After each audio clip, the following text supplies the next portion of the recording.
ఒకవైపు స్వర్ణాంధ్ర 2047 అట.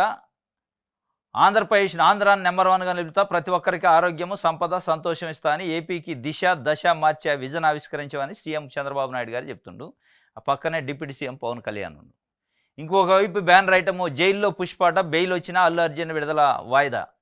ఇక్కడేమైనా ఆంధ్రప్రదేశ్ నెంబర్ 1 చేస్తానంటాడు. రేవంత్ రెడ్డి ఏం పుష్ప 2 కాదు నేను 3 చేస్తా అని చేసిండు నిన్న. మొత్తం 2 తెలుగు రాష్ట్రాల్లో పుష్ప 2కు సంబంధించి అల్లు అర్జున్ అనూహ్యంగా అరెస్ట్ చేశారు. అల్లు అర్జున్ని చిక్కడపల్లి పోలీసులు వెళ్ళి.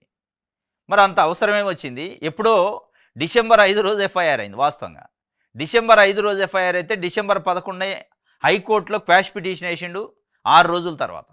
ఆ మధ్యలో ఎప్పుడు అరెస్ట్ చేయలేదు. 11 రోజు పిటిషన్ వేస్తే అది లిస్టింగ్ కాలేదు. 13 రోజు నేను పోయి ఆల్ ఆఫ్ సడన్గా అరెస్ట్ చేశారు. మరి దీని వెనకున్న శక్తులు ఎవరు, దీని వెనకున్న వ్యక్తులు ఎవరు అని ఆలోచిస్తే ఇది మొత్తానికి తెలంగాణ ప్రభుత్వం, ముఖ్యమంత్రి రేవంత్ రెడ్డి గారి ప్రభుత్వం అటర్ ఫ్లాప్ అయింది. 100కు 100% అటర్ ఫ్లాప్. అంటే నిన్న అరెస్టే అటర్ ఫ్లాప్ కాదు, దానికంటే ముందు రేవతి మృతి చెందిన రోజు కూడా అటర్ ఫ్లాపే. పోలీస్ డిపార్ట్మెంటు కంప్లీట్గా అటర్ ఫ్లాప్ అయింది.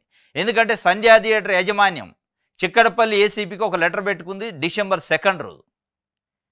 ఇట్లా సో మూవీ పుష్ప 2 మూవీ ఈ ఈవెంట్ ఉంది, ప్రీమియర్ షోనా బెనిఫిట్ షోనా అంటారు దాన్ని. ఆ షో ఉంది, దానికి ఆ సినిమాకి సంబంధించిన హీరో, హీరోయిన్, ప్రొడ్యూసర్సు అంతా దాని టీం వస్తుంది సంధ్యా థియేటర్కి పలానా టైం కానీ వాళ్ళు లెటర్ పెట్టారు. దానికి సంబంధించిన బందోబస్తు ఏర్పాటు చేయండి అని పెట్టారు. 2 డిసెంబర్. ఈవెంట్ ఎప్పుడు? 4th December. 2 రోజుల ముందే చెప్పారు.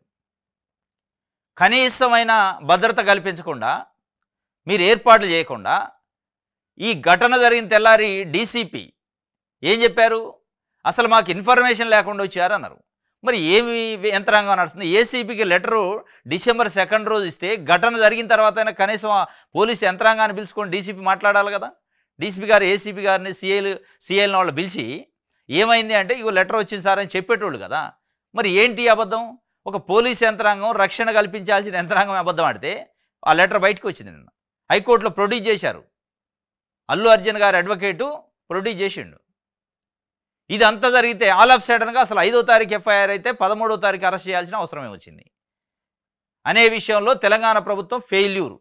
రేవతి మృతి చెందడానికి కూడా కారణం తెలంగాణ ప్రభుత్వం యంత్రాంగం, పోలీస్ యంత్రాంగమే కారణం వాస్తవంగా. కానీ రేవంత్ రెడ్డి గారు, ముఖ్యమంత్రి గారు ఏం చెబుతారు? ఢిల్లీలో కూర్చొని ఎంత స్థాయి వ్యక్తులైనా చట్టం తన పని తాను చేసుకుపోద్ది అని అంటాడు. ఒక మహిళ మృతి చెందడానికి కారణమైన పుష్పాని ఆయన్ని అల్లు అర్జున్ అరెస్ట్ చేస్తే తప్పేంది అంటారు. తప్పు లేదు, వాస్తవమే. కానీ దానికంటే ముందు రక్షణ కల్పించడంలో ఫెయిల్ అయిన మరి మీ ఆఫీసర్లు, మీ యంత్రాంగాన్ని ఏం చేయాలి? మరి వాళ్ళని కూడా సస్పెండ్ చేయాలన్నా, అరెస్ట్ చేయాలన్నా, ఏం చేయాలి? మీ ప్రభుత్వాన్ని ఏమని నిందించాలి అనే విషయాలను ఇలా సామాన్య ప్రజలు, 2 తెలుగు రాష్ట్రాల 10 కోట్ల మంది ప్రజలు రేవంత్ రెడ్డి గారి ప్రభుత్వాన్ని ప్రశ్నిస్తున్నారు.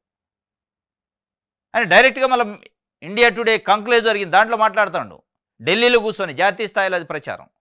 Failure, utter failure. మీరు మళ్ళీ హైకోర్టులో ఏం చెప్పారు? మాకు లెటర్ ఇచ్చారు కానీ బందోబస్తుకి బయట బందోబస్తులోనే, దానివల్ల ఆ స్టాఫ్ లేకపోవటం వల్ల. స్టాఫ్ లేకపోతే ఆపండి, తప్పే ఉంది. మీకు తెలుసు కదా, మీకు లెటర్ ఇచ్చారు. 4th రోజు ఈవినింగ్ ఆయన వస్తాడని తెలుసు, ఈవెంట్ ఉందని తెలుసు, మీకు స్టాఫ్ లేదని తెలుసు. తెలిసినప్పుడు మనకి చాలా ప్రజా ఉద్యమాలు, పొలిటికల్ పార్టీలు, ప్రజా సంఘాలు ఏదైనా ఉద్యమాలకు పిలిపిస్తే హౌస్ అరెస్టులు చేస్తారు. ముందే వచ్చి తెల్లారుజామున వచ్చి అరెస్ట్ చేస్తారు. ముందు రోజు ఉందంటే దానికంటే ముందు రోజే వచ్చి అరెస్టులు, హౌస్ అరెస్టులు చేసి ఇంట్లోంచి బయటికి వెళ్ళొద్దు సార్, మీరు లా అండ్ ఆర్డర్ ఇష్యూ ఉందని. ఎందుకు చేయాలి హౌస్ అరెస్టు? పోలీసులట ఆయన చూడటానికి ఎగబడ్డరట. ఇక దానివల్ల కూడా కొంత జరిగిందట. మొత్తానికి పోయిన ప్రాణం రాదు, ప్రాణం పోయింది, మృతి చెందింది, ఆమె పట్ల సింపతి చూపించాల్సింది. దీనికి కారణం వ్యవస్థ, ఒక్క అల్లు అర్జున్ కాదు. ఆ లాజిక్ మర్చిపోయి ముఖ్యమంత్రి స్థాయిలో ఉన్న రేవంత్ రెడ్డి గారు అరెస్ట్ చేసిన తర్వాత కూడా ఇట్లా అడ్డంగా దిడ్డంగా మాట్లాడండి. ఏంది అరెస్ట్ చేస్తే ఏందని చేసిండు. మరి ఆ చేసిన తర్వాత వచ్చే కాన్సిక్వెన్సెస్ ఏందనేది కనీసం గమనించగలగ. ఇంత యంత్రాంగం ఉంది, ఇంటెలిజెన్సీ ఉంది, ఏమవుతుంది, బెయిల్ వస్తుందా రాదా, మనం లోపల పెడుతున్నాం, దానివల్ల ప్రభుత్వానికి పరువు వద్ద అనేది లేకుండా కనీసం తీసిపోతే జైల్లో పోయి మళ్ళీ పొద్దున్నే విడుదలయ్యా. రాత్రే విడుదల కావాలి, వాస్తవంగా రిలీజ్ అవ్వాల్సింది. అప్లోడింగ్ లేట్ అయింది జడ్జిమెంట్. మొత్తానికైతే ఆంధ్రాని నెంబర్ 1 ఏం చేస్తా అని 2047 విజన్ని చంద్రబాబు నాయుడు గారు రిలీజ్ చేస్తే, అట్ ద సేమ్ టైం ప్యారలల్గా పుష్ప 3ని నేను రిలీజ్ చేస్తానని నిన్న రేవంత్ రెడ్డి గారు రిలీజ్ చేసిండు. అసలు పుష్ప 1, 2 కంటే 3 చాలా పెద్ద ఎపిసోడ్ అయింది. ఇక అసలు ఎపిసోడ్లు social media trollings, X, Facebook, Twitter ఎక్కడ చూసినా బద్దలైపోయింది బాక్సు. అసలు పుష్ప సినిమా అంతమంది చూశారో లేదు కానీ ఈ ట్రోలింగ్ని కొన్ని కోట్ల మంది చూశారు, కోట్ల మంది. దీనికి కారణం ముఖ్యమంత్రి రేవంత్ రెడ్డి గారి ప్రభుత్వం, దాంట్లో డౌటే లేదు. మీరు ఫెయిల్యూర్ అయ్యారు. ఇప్పుడు లగచర్ల ఇష్యూలో ఫెయిల్ అయ్యారు. లగచర్ల ఇష్యూలో ఇంటెలిజెన్స్ పూర్తిగా విఫలమైంది, పూర్తిగా. ఇలా నిన్న కూడా ఫెయిల్ అయ్యారు. ఇట్లా పుష్ప 3 అయితే చేశారు, జైల్లో పెట్టారు. కానీ ఇవాళ మార్నింగ్ రిలీజ్ అయ్యిండు. నైటే బెయిల్ వచ్చింది హైకోర్టులో, ఇంటరిమ్ బెయిల్ వచ్చిన తర్వాత అప్పటికే చెంచల్గూడ జైలుకి తీసుకెళ్లారు. దాని తర్వాత జైల్లో రిలీజ్ కావాలంటే బెయిల్ పేపర్స్ కావాలి. బెయిల్ పేపర్స్ అప్లోడ్ చేయాలి వీళ్ళు. ఆ టైం పట్టింది. 11 తర్వాతన ఇది చేశారట. అప్పటికి 11 తర్వాత రిలీజ్ అయ్యేది కాదు కాబట్టి ఎర్లీ మార్నింగ్ ఈరోజు రిలీజ్ చేశారు.